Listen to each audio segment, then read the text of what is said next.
When I was asked to talk about Resident Solstice, I'll be honest, I thought it was a game that featured trained people. It's not that. Actually, what I found here is a game with a genuinely good script and really fun gameplay that scratches like this roguelike card deck builder brain thing that I have in a satisfying way, plus a train management system that is actually not that convoluted and straightforward. Based on my few hours with the game that I genuinely played more than I anticipated, the thing that really strikes me about Resident Solstice, set to release by the time this video is out, is how warm and fun the script is. I'm not gonna lie, this is a genre of game that has a tendency to really get stuck in the details of the story it's trying to set up and tell. In Resident Solstice's case, we're in a post-apocalyptic world where train travel is one of, if not the only mode to travel to and from different settlements, cities, and locations throughout the game. The fairly lengthy prologue moves at a genuinely really nice pace that allows for easy understanding and consumption of the world's scenario and showcases that this is a world of danger and betrayal where the only people you can truly trust are yourself and your crew. Speaking of the crew, Livia, your assistant conductor, clad in classic anime looks, is a warm and enjoyable counterpart who aids you, but not in an overly flowery or servile kind of way. She has her own personality and desires. Fran, the shield maiden, and Elliot, the foil to Fran, who is usually getting punched in the face for being absolutely the comedy and joker of the crew. These roles are all exceptionally voiced over in Japanese and Chinese, and while we, the conductor, are not voiced, I found the dialogue we do provide via the visual novel style really opinionated and honestly refreshing. Like I mentioned earlier, this game managed to really impress and surprise me. The dialogue flows really well in a very colloquial English that doesn't feel overtly prose or convoluted, where my eyes are starting to cross trying to understand what these characters are actually talking about. And I think that's really important when trying to step into a long commitment cycle game that is going to ask a lot of your time and committing to and buying into the story it's trying to tell. The sprite work in the visual novel portion is actually really nice, feels almost hand-drawn, while characters in combat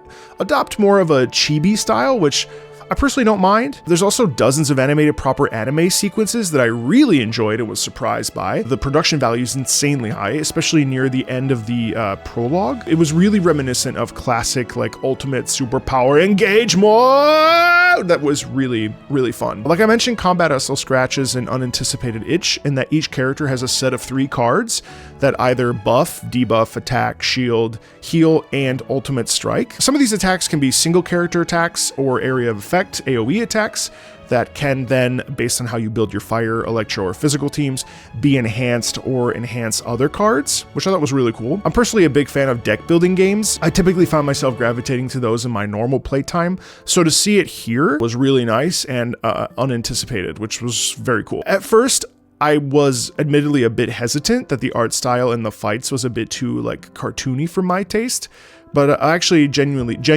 ended up enjoying seeing the abilities at play when I target the enemy and vice versa. I actually really appreciated that having 2 Electro teammates would obviously synergize. The visualization of their abilities would combine to showcase the added power of a duo attack and a nice visual touch too. Surprisingly, the train gameplay, which is obviously a total departure from any other game in this genre that I've played, has some interesting mechanics. You can pause, reverse, or move forward on your command in this, sort of on the rails literally experience. You can fight random enemies, you collect loot on the side of the tracks, and you actively engage with menus as your train goes from station to station. It's really surprising, actually. I did not expect to enjoy it as much as I did. You upgrade your train, you improve its speed, you can like eat meals, design carriages, all this stuff to make the train, because you're living there, it's your home. It feels like your home, and being able to upgrade these little things actually adds a nice little layer to this. I genuinely was surprised. I anticipated it to be kind of a gimmick, but I ended up enjoying it very much. It also helps that I genuinely like trains, but also the outstanding vocals that play while traveling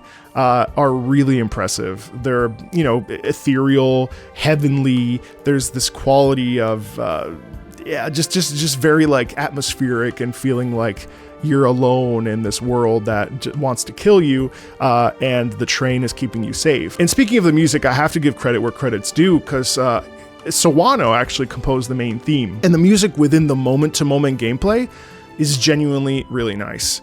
Jazz standard sounds mixed in with a lot of quirk. There's some silliness in the interactions with Fran and Elliot that you hear in like this sort of plucked, playful sound quality, some accordion work. There are also some like moments that are actually really dire and moving that are elevated by the music and are all really nice. In visual novel style games of this nature, I find that the music can be hit or miss, and misses can really do damage because it just gets really repetitive and the music can tend to drone on, and it just becomes a little grating. But in the several hours that I played of this game, I genuinely I cannot reiterate enough how pleased I was that the music shifts away from all of that and it like purposely fits moods that are being played out, not just like, you know, intense music and sad music and like neutral music. There's an air of the music just distinctly fitting the scenarios.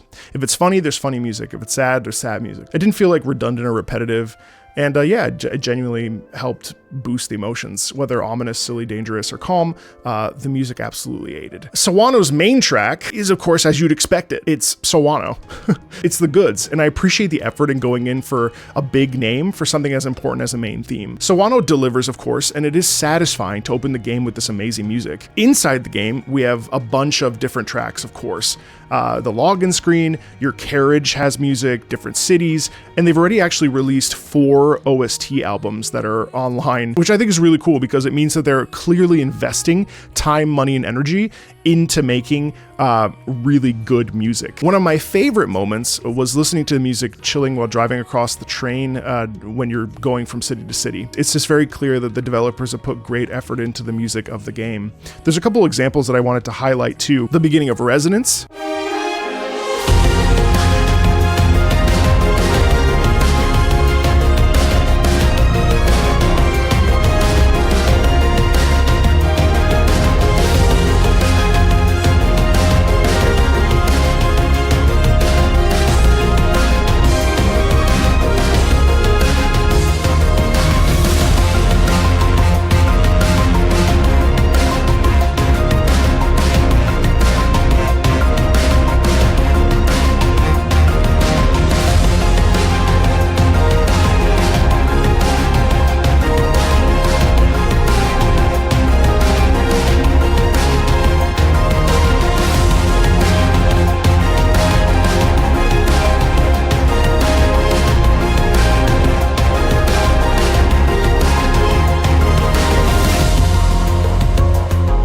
I just love the sense of like power in that, and I love the repetition of the horns. I think that theme really is like this galvanization, this culmination of conflict, and like a culmination of like rallying the troops and moving ahead. You have the fast forward momentum in the rhythm.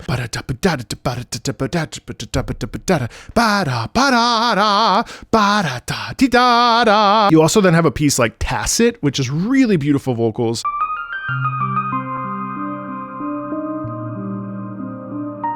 Obviously somber, the upper register playing like this, the repetition and the arpeggiation in the lower. Then you have this other like guitar instrument kind of pull forward. Just let our past wither into the soil. Whatever was brought up, give us some time. Though I don't need a reason. The long-awaited season is over. Love these pulled back vocals. They're kind of muted. It's the same there. We humans who get used. Really nice harmony in the upper register. It's very tight, so you can almost not even hear the upper voice.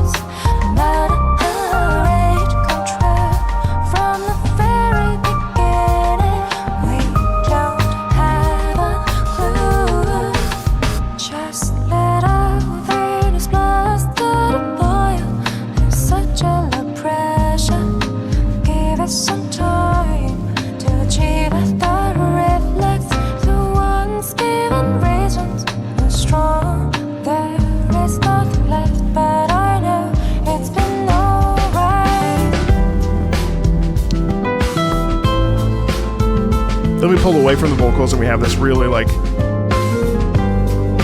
this feeling of momentum in it, this feeling of like, you know, we can do anything we set our mind to, you know.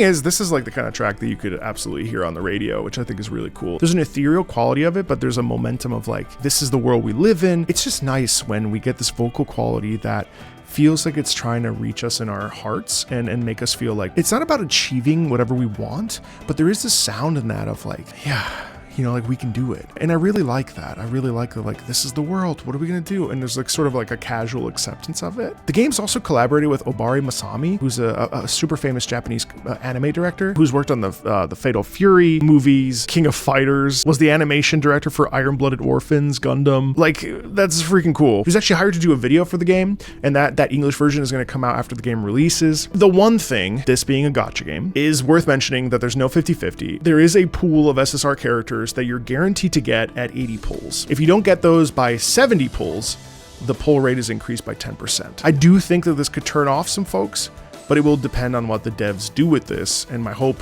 is, being that the game is so enjoyable, it will also be easy to get currency needed in-game without having to spend real-world money to get characters. And the SSR characters are actually genuinely quite fun and feel very versatile and powerful. I think this is important to talk about because it can make a big difference with whether or not a game is successful or not, with how flexible and giving devs are. Daily and weekly opportunities to play the game and unlock fun characters and then build them is a really attractive system that works well when people feel their time is respected.